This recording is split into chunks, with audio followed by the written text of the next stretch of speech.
Okay, I sent out a notice last night that I was extending the quiz all the way to this morning. And of course, the Alabama supercomputer's down, which means all of you who live in the dorm who may have not completed it yet were locked out. And so, internet's down all through the campus. If you drove in, you saw a bunch of trees down everywhere. That doesn't help any of this. If you were in the dorms, yeah, it rained a lot last night and the wind picked up. So what I'm going to do is I'm going to reopen the last quiz we were taking. It'll be open until midnight tonight. So if you have not been able to get to it, that will be your opportunity to get to it. I sent out an announcement also that today is the last day to drop a class. Not just this one, but any class that you may look at and say, this is not working out. And so plan accordingly. I have crunched the grade. I told many of you throughout the semester that I'd be dropping some of the lowest scores. And so by the end of this, we will be touching right around 30 quizzes. The lowest 4 scores have been dropped, so that takes off 2 weeks of quizzes out of 15 weeks. This had a significant impact on a lot of people's grades. And so, mask. It's like, oh, yeah, that thing. And so this had a significant impact on a lot of people's grades in a positive way. That said, with the amount of grading left, yes, you can raise your grade and you can lower your grade with what's left, but I don't expect a dramatic change considering, if you've been scoring this all semester, the odds are you're going to score this all semester, and whatever your average is, that'll be what it works out to be. If you look at what your grade is currently and that's not what you're looking for, make a decision. If it's a grade you can live with, and a lot of you in here, I know after we drop those 4 scores are like, this is incredible. This just turned around overnight. Well, that's great. But if you're taking a look at it and going, no, this is only going to hurt because I'm trying to do this and this grade was supposed to do this, it's up to you to make the decision. I've had to tell several people who have asked me, they come up and they'll say, well, I'm not doing well, drop me from your class. I can't drop you from anything. I can only drop you for lack of attendance. I can't drop you just because you walk up and say, well, I don't want to be in here anymore. You must drop you. And the way you do it is you go online and there is a drop feature.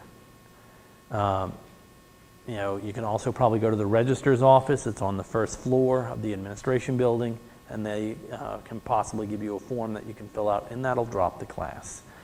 But no faculty member can just drop you because you're not doing well. And, unless they have administrative withdrawal written into their syllabus, then they couldn't drop you at all. So please be aware of that. And so take a look at what your grade is right now and how your grade stands. And if it's not what you're looking for, make a decision. And that goes for all your grades. And also remember, some of you are on the hook that have to, complete a certain amount of hours for financial aid, scholarships, something to deal with the college. Make sure you know the rules you're playing by before you start cutting things. The last thing you need is to cut something and then find out, 2 days later that, your finances depended on it. So make sure you look at what you're doing before you make that leap. That said, I'm sorry about last class. I'm fairly certain almost everybody in here has missed a day, if not more. Well, my day finally hit also. That said, we're going to pick up where we missed in the last class. So mask up. Today we're talking about non-Western theater. Today we're going to talk about non-Western theater.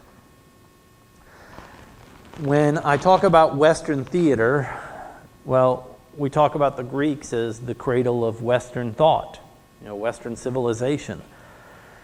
And so the Western traditions are the traditions that we follow here. Western traditions are part of our culture for the most part. However, it's very easy to view those as, well, this is how the world works. No, this is how the world works for most of us. We develop theater by doing X, Y, and Z. Well, other countries develop their own theater by doing X, Y, and Z. Other places in the world figured out, hey, wood floats, we can build boats. They figured it out on their own. Other cultures figured out, hey, the sun comes up every day.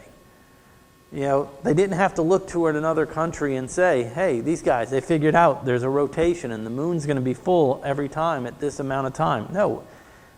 Every culture at some point figured this same stuff out. And so when we start to look at non-Western traditions, we find a lot of parallels. There's a lot of things that overlap with each other. We can't say, well, we created this is ours. No, we created ours, and they created theirs. And a lot of those creations overlap with ideas. So we're going to start in Asia, and the videos you watched for the crash course on Tuesday should suffice most of this because they concerned not everyone at once, or at least one person at once.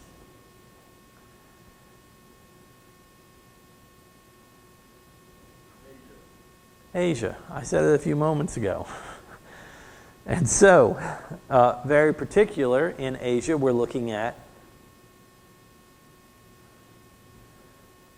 I couldn't make it any more obvious. Have you lost your voice? Japan. We're taking a look, starting with Japan. And why? Because Japan has a very rich theater history. And Japan, being an island, was isolated like England, and so it did not change as much because it wasn't dealing with invading hordes all the time. It didn't have to constantly defend itself because it was surrounded by water. And so it was able to retain a lot of its traditions and not be influenced by a lot of outsiders. Now on here, you see Kabuki, Bunraku, and No. All of them were covered, but we're going to go into a little bit more. But there's one more that you should know, and that is Kyogen. Kyogen. Kyogen traditionally occurs within No drama. Kyogen traditionally is performed within No drama. However, it has evolved, and sometimes now you will go and see a show, and it will just be a Kyogen, something outside. What is Kyogen? Well, Kyogen are the comedies. Kyogen are the light-hearted stuff that you could watch within a No drama. Now, let me say this from the very beginning. This has always been a survey course. And what that means is we don't really go in depth. We just slice on top. In my office, I've got like 7 bookshelves here. And I can pull like 4 books that talk about nothing but Expressionism. What do we know about Expressionism? Well, The Hairy Ape. And O'Neill was writing it, but he wasn't an Expressionist. And, I can pull out book after book on Asiatic theater. We're not looking for everything that was happening in Indonesia or anything. We're only going to look at 2 cultures, and we're just looking at a cut of them. We're not going to break down a lot. And so these 4 forms are the traditional forms of Japanese theater. Those are what you're going to need to know. And so the oldest and the most traditional of these forms is No. Both of these spellings are correct. The O with an accent above it is also acceptable when you're writing this out. No theater is the oldest, and it parallels a lot of what we had in traditional Western theater. No theater is about the nobility. It is about the upper class and the things that occur to it. No theater traditionally was only men. Only men could perform in No theater. And a step further, in No theater, all the actors wore masks. And so what does this sound like in Western tradition?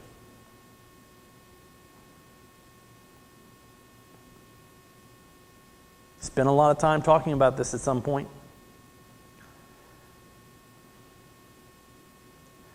So everybody goes, oh, that long ago? How long ago could he have talked about it? Stories that only contain the nobility, all the actors wearing masks, all the performers only being men. Greek tragedy. No, in many ways, is like Greek tragedy. It parallels a great deal of it, but it was developed freely from it. You know, it was not looking over and saying, oh, what are the Greeks doing? They didn't know the Greeks. They didn't want to know the Greeks. They had their own thing to worry about. Like Greek theater, no theater is generally performed out toward the audience. In many ways, the actor comes on and, you know, he may be speaking to a person over there, but he's speaking out here to us. It's very ritualistic, you know, just like Greek theater was ritual theater. No theater was the elitist theater. It was performed for the nobility, about the nobility. And yes, many of the stories, just like Greek tragedy was attempting to show people the faults of man, no theater often shows the faults of its characters. The noble who just can't get it done. The hero who comes up short. You know, we don't have the happy endings that always occur with no theater. In fact, I would argue, seldom do we ever. Now, traditionally in no theater, there'd be these breaks in between scenes, and there'd be a kyogen. And so this little comic part would play in the middle of this heavy, you know, drama, and then the kyogen actors would go off, and then the no would continue. Today, you can find kyogen parts being performed outside of the no drama. You know, because they were really independent from the story. You know, they may just allude to it a little bit, but for the most part, the story in the no theater didn't rely on those comic parts. They were kind of like a break that occurred within it. This is the one major figure I'm going to ask you to know from Asia, Xiame. Xiame wore many hats. He thrived during the medieval period. And so while he was working on this stuff over in Japan, over in the West, we were working on morality plays, we were working on the mystery plays. Now, we know their theater goes back much further than him, but he really is a person who became key because he was a playwright and he was an actor. You know, like Lope de Vega or Shakespeare, you know, or Moliere. We have a lot of his plays still with us. But one of his big influences is the acting. The acting in no theater has a great deal to do with Xiame. In fact, Xiame wrote a manual on acting. At the time he wrote that, most no performers were born into companies. You know, this is where you came from to do this. And so you didn't just, you know, go and try to join a troupe, but he actually wrote a book. It's called Secret Works. Why? Because people were constantly trying to figure out, well, how do actors invoke this emotion? How do these actors make us feel this way? And so in his book, Secret Works, he talks about how to be an actor, how to engage the audience. You know, he actually talks about it as like being a flower going into bloom. You know, and he spends a lot of time talking about metaphor. And like, you know, one of the previous slides said, a lot of no theater is based off of the tradition of Buddhist. And so it goes back to this Zen idea, you know, how to become, how to be.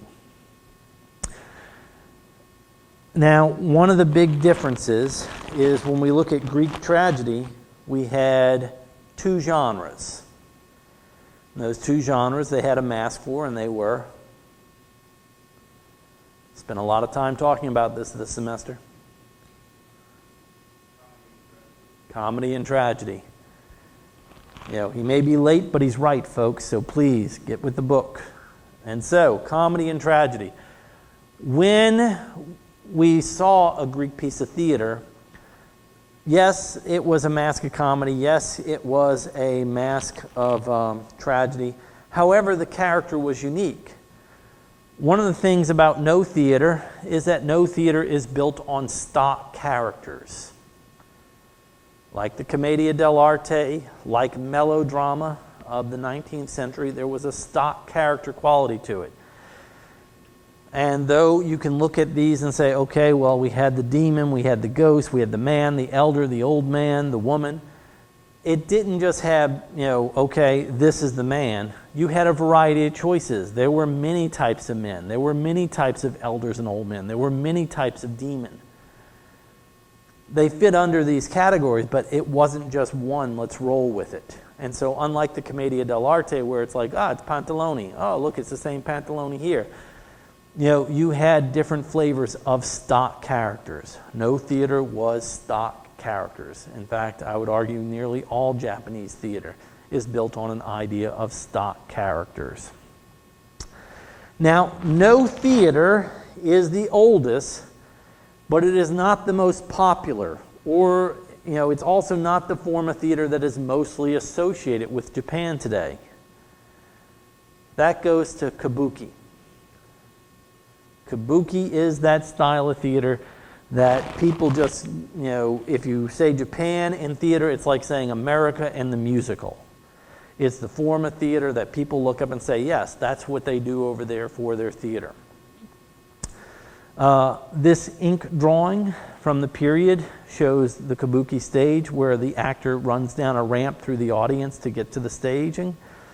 All Japanese theater has live music accompanying it. The No does, the kabuki does, bunraku, kogen, all of them have musical accompaniment.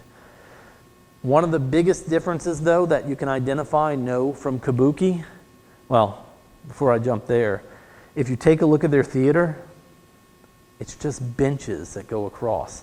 And the benches go high, low, high, low, high, low to not obstruct views. We wouldn't say this is the most comfortable of seating arrangements, but this is a traditional Japanese theater. And so, actors running down the ramp to the stage, and the tree in the back is tradition, it's ritual. And so during the Kyogen parts, most of the actors are speaking out toward the audience. In the Kyogen, they speak toward the audience, and then they'll often turn to speak to the tree. And so when we watch it, it's kind of like, what's going on here? But if we saw Greek theater perform live today, we'd probably also look and go, why is he just yelling at us? What did we do? And so one of the big differences is kabuki theater is not about nobles. Kabuki theater is not always this tragic form where things don't turn out well for you. Kabuki theater was traditionally all men, but it's going to evolve, and in current companies you can find some women. But in the classic companies, the companies that are trying to hold on to tradition, they still use all men for their performers. But they don't wear masks. Instead, and this is probably what kabuki is mainly known for, it's elaborate makeup. Makeup that allows an actor to use expression to communicate all the way to the back of the room just by lifting an eyebrow. In fact, Eugene O'Neill once said that perhaps one day we will return to the mask because the actor who wears one and can perform is much more expressive. Well, in this form, we talked about in the French theater how they would put, pancake powder on them and everything so they were more visible. A lot of this may have been done at one time for visibility. But the fact is, it has stuck and it continues today. Most of the kabuki stories are mythical. They're not dealing with, the Lord of this land, has made a tragic error and now we all suffer. They may deal with, there are foxes that turn into people and, we should, cherish those people. They deal with folklore. And so their stories are much more accommodating. They're much more for the people, which is why kabuki is the more popular form. It's not an elitist form. It is spectacle-driven. More than anything else, kabuki is spectacle-driven. You look at the set designs for kabuki, you hit the side of a wall and bam, everything folds down and you've got a whole other scene standing there. And so it's quite impressive how they have built kabuki theater to work. As I said, for the most part, it is men playing the roles of females. The female parts do not have the elaborate workup of makeup. It's generally just a white face of makeup that makes the female parts work. Now, sharing this mythical story and everything else that goes with it is Bunraku. Now, Crash Course spent some time on it. Bunraku is puppet theater. Now, for the Japanese, puppet theater is not children's theater. These puppets are about 3.5 feet tall. They take 3 puppeteers to operate. You have a master puppeteer, and your master puppeteer operates the dominant hand and the head. And then you have a journeyman, a fellow craft puppeteer who's worked their way up, and he's operating the opposing hand. And then you've got the apprentice puppeteer, and all they operate is the feet. You don't even see them because they're down below everybody working those feet all the time. It takes about 7 to 10 years to move from an apprentice up. So for like 7 to 10 years, you're operating the feet. You know, it is not the most glorious job as you can imagine. And then you're going to spend probably 7 to 10 years just working on one hand off to the side before finally you make it over and are now the master puppeteer. And so you may have spent 20 years working on this, and it's considered that it takes at least 15 to become good at what you're doing. And so it's a very slow-moving ladder, you know, of promotion, but it's a fairly secure one because Bunraku is a cherished art in Japanese theater. You know, the puppets, they spend a lot of time building. Each one is individual. They tell the same stories many times that you'll see in a kabuki show. In fact, most kabuki shows, you know, you can do them in Bunraku. You just take the same script because you've got characters that can play those parts. And as I said, as you can see in this one, it's not kids' entertainment. You know, kabuki is not always a kids' entertainment. It's spectacle. It's fantastic. You know, you can bring kids to it, but it's not a cartoon. The puppets, you know, are telling fairly, you know, heavy stories. You know, you're not getting off with a story that just, you know, skims the top and says, hey, everything's going to be okay. And they've been doing Bunraku since, 1600s. You know, back when we were just starting to colonize North America and started sending over English ships, forming Jamestown, Roanoke, Plymouth. And so, you know, this puppet theater has been around a lot longer than this nation has been around. And so to have some perspective in time. If we cross the Sea of Japan, where do we end up? Well, what's the largest country we end up in if we cross the Sea of Japan? China. Thank you, somebody who actually knows a little geography. There's only one form of theater I'm going to ask you to know anything about regarding China, and that is Peking opera, which is a form of opera that emerged in the 19th century. Now, Peking opera is the original name that we gave it in the West. That's what we called it. Why? Because Peking is what we called the capital of China when we showed up and said, oh, maybe we'll take this place over. We'll call this. For the most part today, it is called Beijing opera because Beijing is much closer to the Chinese pronunciation of their capital. Peking is what we called it. Beijing is closer to what they called it. Beijing opera is a highly athletic form of theater. You know, it is singing, dancing, acting, tons of stage combat. In fact, in the West, probably the most successful performer to come out of Beijing opera is the actor Jackie Chan, you know, who became famous for doing all of his own stunts. And yes, in Asia, he has released some musical albums based on his training in the Beijing Opera. If I were to play Beijing Opera for you, culturally, we have nothing like it. Western opera usually is performed in Italian or German, rarely in English. But when you listen to Beijing Opera in Cantonese or in Mandarin, it is a high, screeching form that we just don't have any cultural relationship to. What we do relate to in its regards is the spectacle of it. Like kabuki, it is spectacle-driven. It's telling noble stories. It is often like No in its themes, but its presentation is much more like kabuki. And when I talk about the fact that it's a highly athletic form, like I said, this is what Jackie Chan's out of. This is what is expected if you're going to work in this. There was a paper presented at a conference I was at a few years ago. It was called The Beautiful Torture, I believe. And it was a paper on the training methods used by the Beijing Opera, because primarily its performers were orphans, raised in a school, trained to do this. And so from the time they were like 8, 9 years old, this is what they worked on. And by our standards today, it was highly abusive. It was incredibly degrading at times.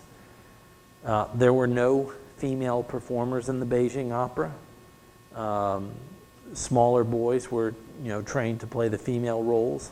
Larger boys were trained to play the men's roles. And as they grew up, they learned those parts, and that's what they would do with the rest of their life if they made it. And if they didn't make it, well, there wasn't a lot of skill you were going to be able to apply this stuff to unless you were a performer in it. But this was, in the 19th century, a huge art form. It would be banned in the 20th century during a period known as the Cultural Revolution. That's when basically the communists not only had taken over, but decided that anything that was about nobility, anything that was about gods, anything that was dealing with, something with the past, it had to go. And anything that was westernized had to go. And opera, is often identified with the West.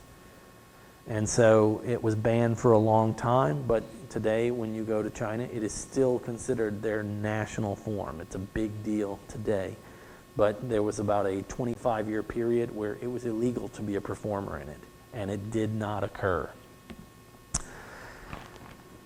The next place we're going to jump to is actually the largest continent in the world.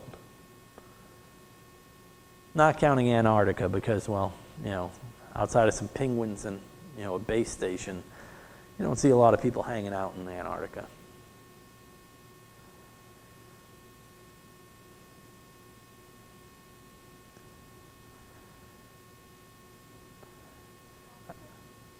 Africa.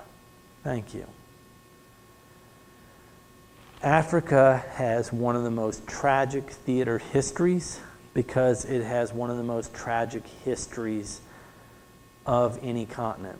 In fact, Africa, North America, and South America are all severely scarred historically. And we are going to talk about it because it requires that to understand how their theater has developed and why their theater is performed the way it is performed. When I was growing up, this is what we looked at for geography. This was the standard, here's how the world looks. What stands out in this? America's in the middle. There is no middle to a globe, by the way. There is no, here's where it's going to be. But, culturally, a lot of countries will put, their country at the center. If you take a look at a map of Australia, Australia somehow ends up in the center of the map and everything then plays around it.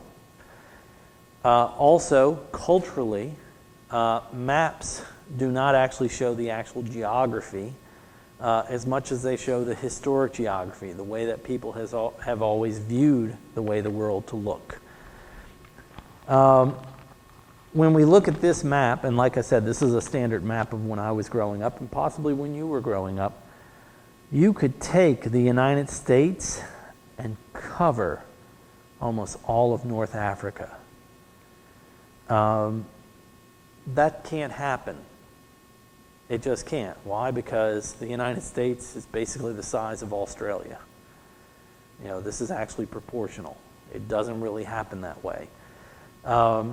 Today, because of satellites and satellite imaging, if we were actually to draw the globe the way it actually looks, it would freak some people out because they would look at it and say, "Oh my God, what did you do?" But it would actually look more like this. This is why Africa is such a big country, continent. And so when we take a look at it, we can take the United States, and it would take up this area, but it's not going to take all of North Africa. Africa stretches a very long way. Why isn't Asia bigger? Well, Europe is cutting through this, and so land mass and population mass, Africa is just huge. In traditional African theater, we run into a lot of problems as far as it being performed. One, it has been wiped out from its traditional form in many areas, and we will discuss that. Today, when we look at Africa, it is made of tons of countries, but here's the thing. The borders of those countries were not decided upon by Africans. Who made those borders? Europeans. Africa, North America, and South America live under the scars of colonialism. What is colonialism?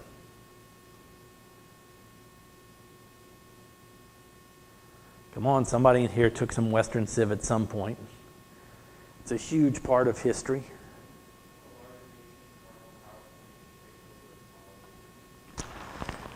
Eddie Izzard, a British comedian, he has this great line where the British land in India and they declare, well, now this is part of the British Empire.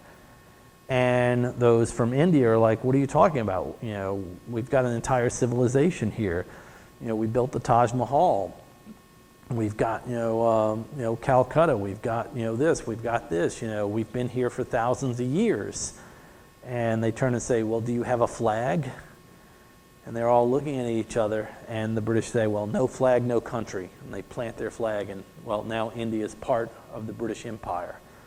And they used to have this great saying that the sun never sets on the British Empire. And that was true at one time, because they had colonies circling the entire globe. And so there was at no time where the sun wasn't up on some part of Great Britain. That little island had one of the most significant impacts on the globe as far as planting its flag. And one of the reasons we can see that today is the amount of people in the world that speak English. I mean, it's a remarkable amount. And I would say, right behind them are the Spanish. And so when we were talking about, during the Renaissance, 1492 and everything else, that flag planting everywhere really started to produce some results. And so these borders were not drawn by Africans. And the reason is that these borders really don't encompass those cultures. There are multiple cultures that are located within those borders. When you look at European borders, you've got Germans. And we know this because they all speak German. And the architecture is very German. And they share a history that is very German. Now, 200 years ago, that was like 200 small nation states, but they all had this German quality, this Germanic quality. But, for the most part, you're looking at that map of Africa today, and you have, the equivalent of in Europe, if you decide to take Germany and Spain and, some place like Bulgaria and put them all together and say, okay, this is one country. Make it work. Have this somehow, figure itself out. So one of the problems that traditional African theater had, this is a map of language families. Now, this is not signaling, oh, there's a different language here. No, they're related languages, but a related language doesn't mean, if you understand this, you'll understand this. English is a Germanic language in its structure. German, of course, is a Germanic language in its structure. Ich spreche kein Deutsch.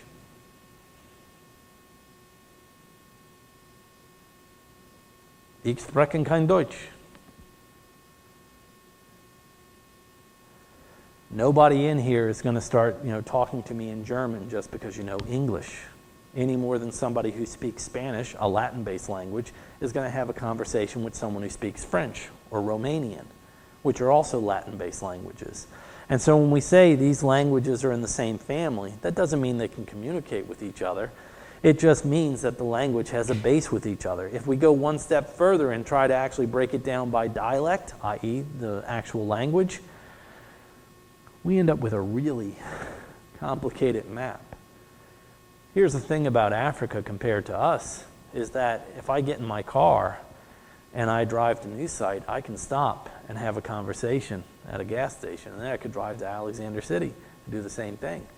I could drive all the way down to Auburn and continue doing that. Then I could decide I'm going to go to Colorado, and bam, we're going to have a conversation in English. Where in Africa, I might drive 20 miles and there be another tribal language. And then I drive 20 more miles and there's another tribal language. And this continues. And so there is no universal language that existed. Just if we take a look, this is one nation, it's Nigeria. And the reason I'm using this as an example is we're going to return to Nigeria soon. These are just the languages that function in one African country. And so one of the difficulties of performing traditional African theater is that in Africa, if we use dialogue, we can only really perform in one area of one country. There is no traditional African theater that is purely across the continent based on dialogue. The least important part of traditional African theater is language. That's what you have to put down from this. Dialogue is the least important part of traditional African theater. African theater is built on dance and music. Those are the two forms that allow their theater to cross borders and to cross different cultures within their country. That's what makes things work. Now, I said music makes up a huge part of this. Actually, there's one musical instrument that dominates all others in African theater, and that is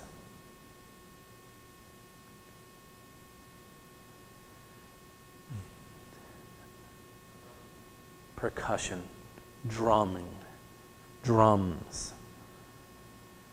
That is like the heart of the music behind African theater, because every culture can hit a drum, and so rhythm becomes a vital aspect to their performance. Now, if you want to do something that's communicating with a larger area, if you want to do something that's dialogue driven, how do you do that?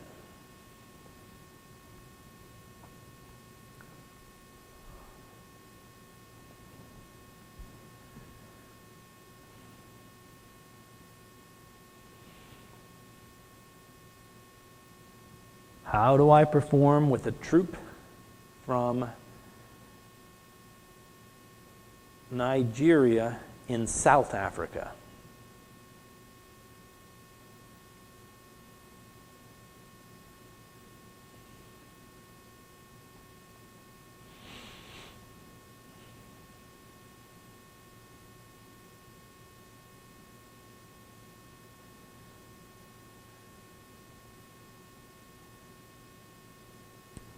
It's one of those ride at Disneyland type questions.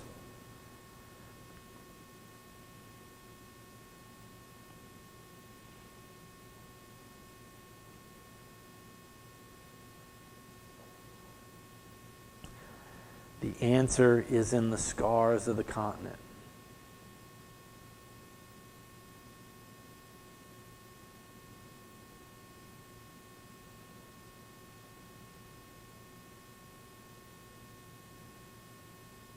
With all those languages that are spoken just in Nigeria, there is one language that everyone in Nigeria has learned.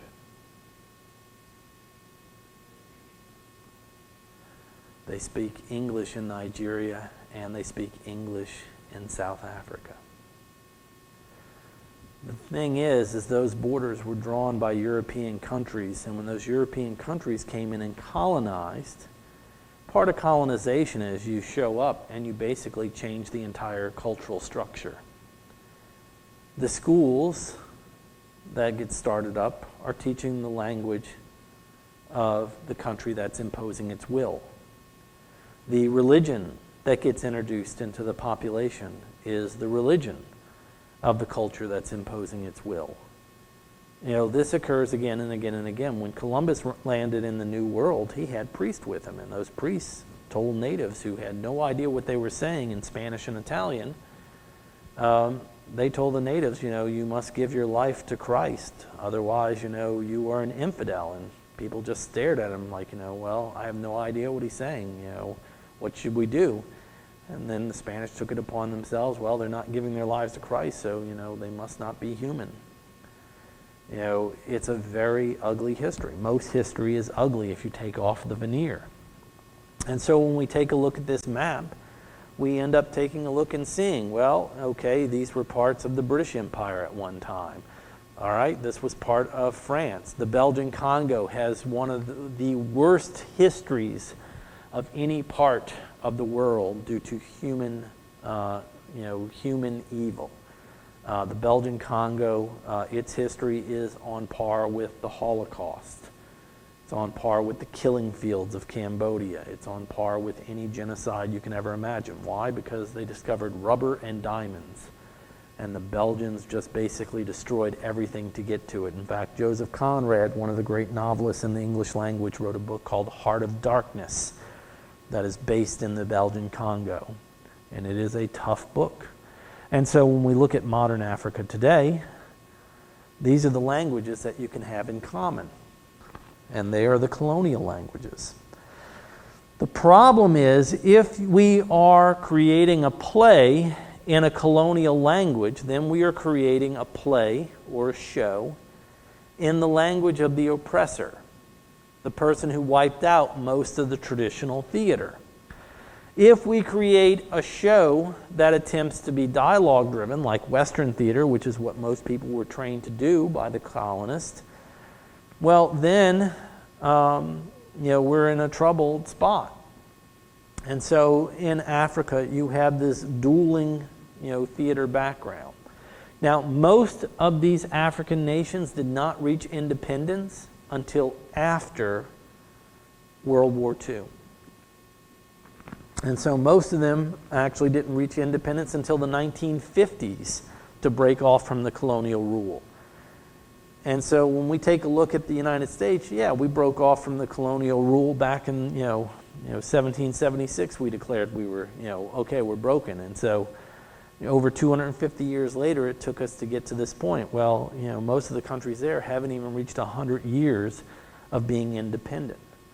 A lot of them, after they threw out the, their colonial rule, they ended up keeping a lot of what was there because that's how their governments were structured. That's how their education systems and tax systems were structured. And so colonial rule takes years, decades, generations to finally get to a point where it's part of your history. It can't change overnight or it just collapses the entire country. There are only two African nations that we're going to look at concerning theater. And the reason we're going to look at them, even though we're looking at non-Western nations, these two African nations had artists who were attempting to create Western theater in African traditions, within African communities. The first one is in South Africa. Now, South Africa, all the way to the 1990s, suffered under what was known as apartheid. What is apartheid? It was racial segregation. Okay, so we've got racial segregation.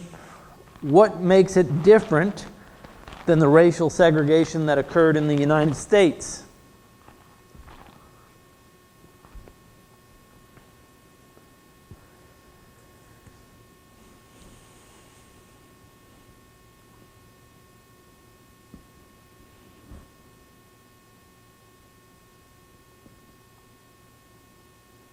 I know that's a much tougher question. In South Africa, the minority were those who imposed their will. And so, if you take a look at the population of South Africa, the Dutch, British colonists, who were European in background, were probably around 25% of the population. And so 75% of the population was subjugated under a minority rule. Now that minority rule had, support from Europe. And actually, the United States gave them tons of money until the 1990s. The reason is, after World War II, our country ended up in a Cold War. And South Africa is rich in oil. And so when the U.S. government took a look, Russia, the USSR, was trading with Middle Eastern countries that we couldn't have trading partners with, we were in conflict with. But South Africa would trade with us. So for generations, we looked the other way. But that's policy. That's foreign policy for the most part, is you always compromise. And so we allowed apartheid without any blockages or anything. But in 1990, communism fell in Europe. And by 93, people really started putting South Africa to a test, and they were barred from things like the Olympics. Trading partners were knocked off. A lot of oil companies stopped doing business with them. They could get their oil from other places. And in fact, in universities all across the country, students were having sit-ins demanding that schools divest any investments that the universities had that were tied to South Africa. This put a lot of pressure on the government. Probably the most famous individual from South Africa is Nelson Mandela. Somebody can tell me who he is? Nelson Mandela was a revolutionary who fought against apartheid. Now, in his battle, he was actually put in prison on Robben Island. It's an island prison off the coast for over 30 years. And after he emerged from prison, after 30 years, when apartheid had fallen apart, he became the first African elected to the presidency. Now, in the civil rights movement in this country, just as in the anti-apartheid movement in South Africa, it is not everybody who is white is on this side and everybody who is black is on this side. You take a look at the marchings by King, and you have surrounding him priests, rabbis. You have progressives, people who have come in, freedom marchers from the north. Bernie Sanders, who was ran for the Democratic nominee, was actually arrested for marching. And in South Africa, you have the same thing. And one of the most popular playwrights is an Afrikaner. An Afrikaner is a white South African.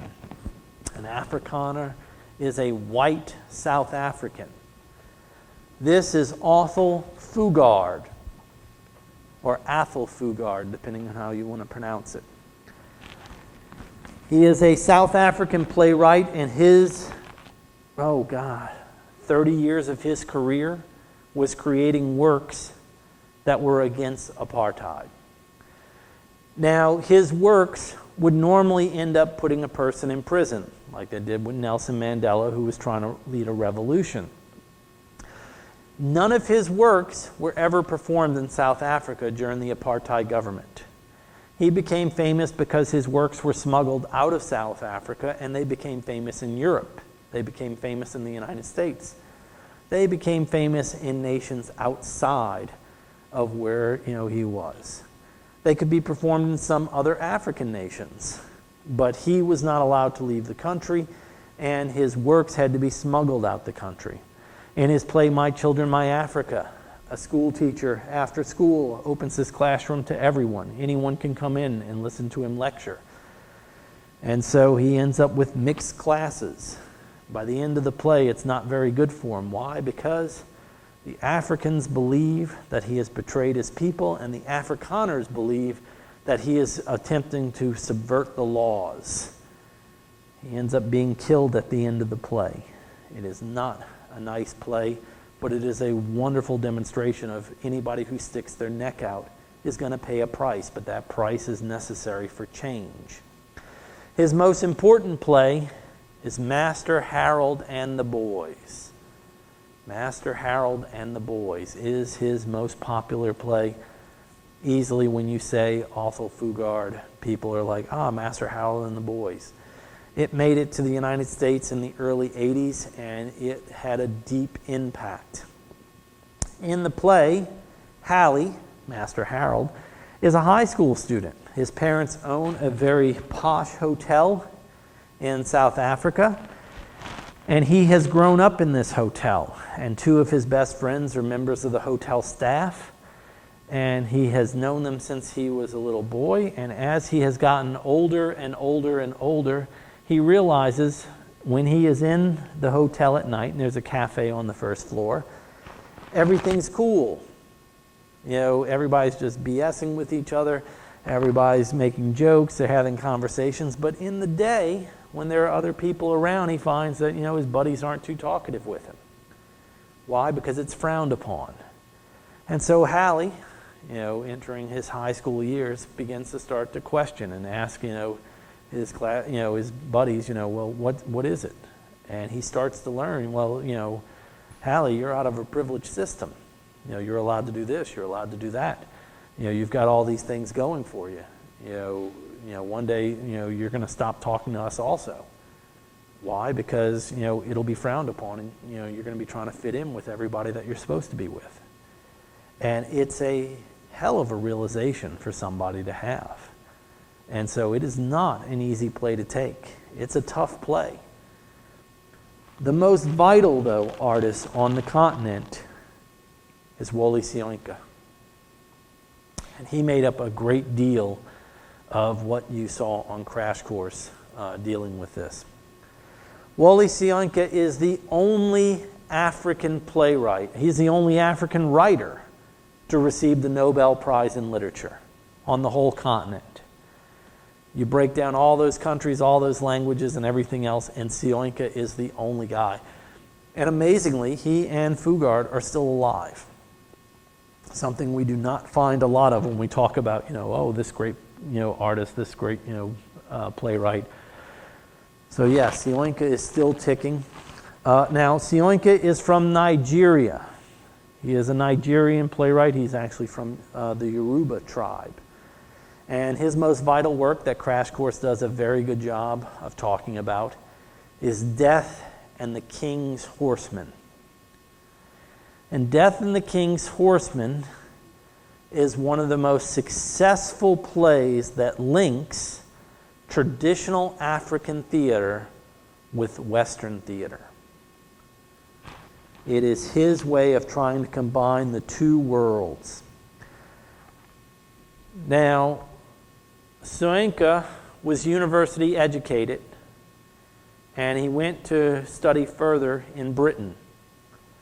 And while in Britain, he worked with a theater company and really, became understanding of how European plays, British plays, were structured. But the Yoruba still had a lot of traditions, and he knew what their performances were. And so the first, I'd say, two acts in Death and the King's Horseman are really traditional theater. The chief has died, the king has died, and his right-hand man, who has always been there to protect him and to help him, is now to commit ritual suicide to join him in the next world to continue to serve him. The colonists, the British who are ruling it, find out about this, and they're like, well, this is a barbaric practice. Don't allow it. And so they go over there and they actually arrest the king's horseman to prevent him from committing suicide. What the British never account for is, and this is one of those scars of colonialism, is that traditions are not things you can just end because you don't like them. Traditions exist because people tie themselves to them. They're important to individuals. I'm not going to go into all the details of it because I think Crash Course already did that. And so, you can go take a look at it and see how the play ends up. But it is not good for the family. And there is a constant conflict with what the British deem as this is how we're going to do things versus the way things have always been, how things stayed in order within the Yoruba people. I've always liked this quote by Selenka, which is why I put it, a tiger does not proclaim his tigertude, he pounces. And what he's talking about there is action. You don't talk about being the big guy. You do something that makes everybody know you're the big guy. And this sort of attitude that Selenka had actually ends up getting him in a lot of trouble. Just like Fugard's work had to be smuggled out the country, a lot of Selenka's work started attacking colonialism. And a lot of his work, even when the colonial government fell, then attacked the government that took over for not reforming or doing things to really push them forward. And as a result, Selenka ended up going to prison. Selenka, when he got out of prison, left the country. He actually is a professor in Britain today. And he has continued to write essays about corruption in government throughout Africa, particularly Nigeria, and about reforms that should take place. He has been put on trial in absentee, i.e. the government couldn't get a hold of him in Britain, but they didn't like what he was saying, so they basically charged him with a crime, told him to come back so he could stand trial, and of course Selenka looked at him like they were crazy. He wasn't coming back. And that government eventually fell, and so he would go back, he would find the flaws in the next government, write about it, things got uncomfortable, and he would leave again. And that has been his life for a long time. When he won the Nobel Prize, it was really for his playwriting, but you also have to factor in he wrote tons of political essays that people still cherish and look at. And that played a factor in his victory because the Nobel Prize for Literature is for everything you write, not just one thing. His poetry, his political writings, and his playwriting, all of that is considered part of the body of his work. And so that is really his distinction, being the only African to win the Nobel Prize in Literature, and the fact that he is an African playwright whose plays are performed in the West because they blend both cultures. And it's not always a pretty blend. Like I said, the British just basically say, nope, this has to go. But he is highly successful in it. This takes us to the last continent we're taking a look at. And like Africa, we're looking at some writers and artists who have attempted to blend the issues of their continent with Western traditions. And so we have one more continent that really has been influenced by colonialism, and that would be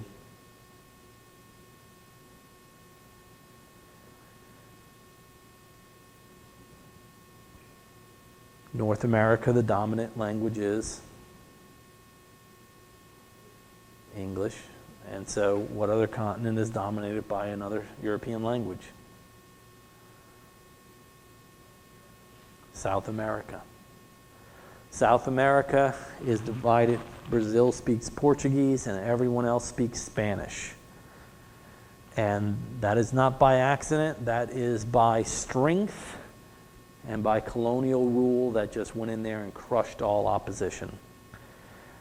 When we look at what we did in North America to the Native Americans, well, it was not good in any way, shape, or form. And when we take a look at what the Spanish did to the Aztec or the Mayans, once again, any way, shape, or form. But whereas we grew into a nation that ideally is a democracy, a republic, a lot of South American countries became dictatorships, or what we started to call banana republics. They weren't really democracies, even though there were elections. It was like, I ran for office and I got 110% of the votes. Because anybody who was going to oppose me, things got bad. And so, yeah, I did really well in the election. And once again, we supported a lot of those countries. Why? Because we did trade with them. And so we ignored a lot of the problems that occurred. Ariel Dorfman is a playwright, and like Sioinka, he's a political essayist. He is from Chile. And Chile was one of those countries that for years operated under a military dictatorship. In fact, in the 1960s, their government and their people democratically elected a president who was a communist. And the U.S. government was very scared of this. Why? Because Cuba, within that decade, had become a communist nation. And there was this idea that they had the domino effect. If one country goes red, all the other countries will go red. So we got to stop it. They were scared. Bolivia looked like it was going to become a communist country. And then all of a sudden, Chile, one of the largest countries, decided, we're going to elect a communist. And so we, through our influences, actually supported a military coup that took over the country. We didn't do it, but we, provided arms and money to the people who did. And other nations also participated. Why? Because, Chile was supplying things that other countries wanted. And so instead of having their democratically elected communist government, they had installed a military government that's going to rule it for over 30 years. Dorfman's play is Death and the Maiden. And Death and the Maiden, first it's Death and the Maiden is actually a piece of music by Schubert. And it's a violin quartet. It is a very dramatic piece. And the reason this play is called Death and the Maiden is that the military dictatorships that existed in South America, there was a euphemism, something people said because they didn't want to upset the government. People disappeared all the time. In fact, in Chile, over 30,000 people disappeared when the military government came in. And so people didn't say the government took them because, then you're blaming the government and you might, disappear. So people would just say they went away. Where is he? Well, he went away. And so in the play, it's a 3-person play. A lawyer's driving home. There's a guy whose car has broken down. And he stops to pick him up. And he's like, I don't have a spare, but we can go to my house. We'll make a phone call. He drives to the house, and on the way, they're having a conversation about, what the country's going through as it gets rid of its military regime. And, it has truth commissions now that are going to investigate and find out all what happened in the past. And so they'll finally understand things. And he gets to the house, and they're having a conversation. And the lawyer who picked him up, his wife, comes into the side room, and she just breaks into a sweat. Why? Because she knows the doctor's voice. Because she's one of those people who went away for a long time. Now, she never saw the individual because she was blindfolded for years. But she has been through complete hell, and she says she knows it's him. She knows it. She never saw him. She can't identify him, but she knows it's his voice. And she goes and gets a gun, and she wants him to confess, to admit that he was the person who helped torture her. They often employed doctors as they tortured individuals. So if they needed information, the doctor could say, you got to let him out the water at this point or he'll die and we'll never get the information. And so doctors were used to help out in torture. And if you've read through the slide, you can already see it was not a very good experience for her. The doctor could not stand the screams of individuals as they were going through tortures and rapes and everything else. And so he would always put music on to drown out the sounds. And the music he played was Death and the Maiden. And this becomes a horrible thing for all those who made it through their going away, because instantly they knew if they heard the music go on down the hall that something bad was going to happen to somebody. And if the music came on close to them, they knew that somebody could be them. And so Death and the Maiden becomes this horrible thing that approaches them. And whenever they hear it, they know something ugly is going to happen. Now, Death and the Maiden is not an easy show, and it never says it's happening in Chile. In the play, it could be any South American country that it's taking place in, but everybody knows Dorfman's from Chile, and they know the history of it. And so throughout the play, she's arguing with her husband, who's constantly saying, "We don't know it's him. You never saw him." And she's constantly, telling him, "I know it. I know it was him." And so the husband comes up with this plan, and he tells the guy, "Listen, we're going to argue that, okay, you're the person, and now you have to be turned into the police, and we'll let them figure it out, and we'll get out of this. And so here's some things that happened to my wife, and you're to tell her these things so she thinks it's you. And then after that, we can get to the police and everything." And so they do that, and she's like, "Okay, call the police. We're done with this." And she puts down the gun and everything, and the doctor, her lawyer husband's like, "Oh, this is great. We're out of this." And he leaves the room, and then she starts talking to him and says, "There's a lot of stuff that you said that I actually never told him, which tells me that you are that person." And the play ends with her going get the gun again, and then the lights go out. And there is a final scene where it really becomes this magical play where we're really left wondering, what makes something evil. If she kills him, is she wrong? A country trying to fix itself? Or if she kills him, is it justice? Since more than likely, he'll get off being a doctor and having means. And so, we're left with a lot more questions than we'll ever find of answers. The other individual that I want you to know is out of Brazil. Once again, this is a person who operated under... Ariel Dorfman is still alive also. In fact, he lives in North Carolina. And he teaches at Duke University. But he is not in their art department. He actually is in their political science department, specializing in South American politics, which is really, as you can imagine, something he knows a great deal about the history of. The other individual is Brazilian, and that is Augusto Boal, B-O-A-L, Boal. Augusto Boal is an actor and a director. But what he is mainly known for is his use of theater. And you may have seen a theme that most of the African and South American artists we're talking about were seen as revolutionaries.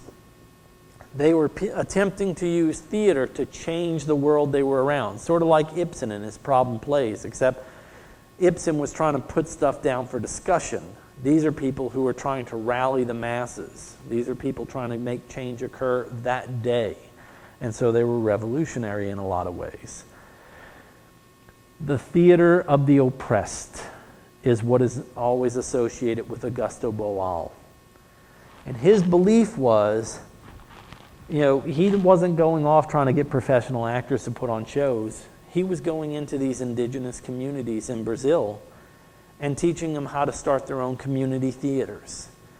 And then in their community theaters, he was getting people to perform to discuss the issues in that community. Why don't they have clean drinking water? Why does the government continue to tax them on what they get out of their fields and crops, but they get so few government services in return? Why do these things occur? What happens to the people who go away? And so as a result, things do not end up very well for Mr. Boal, as you can imagine. He is arrested, like Sioinka. And, unlike Sioinka, who, just spent time in a very small cell, Boal was tortured. When Boal got out of prison, which was a very lucky thing for him, he would end up in exile, first in Argentina, but then he would live for a few years in France, and he would visit the United States. he continued to advocate for changes, and eventually the military dictatorship in Brazil fell apart, just like it fell apart in Chile and many other parts of the world. And he returned to Brazil and continued to create theater. And so Boal, Dorfman, Soyinka, Ziami, and Fugard. Those are the only non-Western major figures I'm going to ask you about. But I will ask you about the forms, and I will ask you what they're known for. That said, everyone take a look at your grade, how it stands now. I talked about that a lot at the beginning. Figure out where you need to be class-wise and grade-wise, and make a decision, because this is the last day that you can drop the class if there's an issue. After today, you're tied into it all the way to the end. And so that's just the way it breaks. No roll today, because I think we have like 20 people. Yeah, I know. It's just that sort of day. And so, guys, you can get out of here.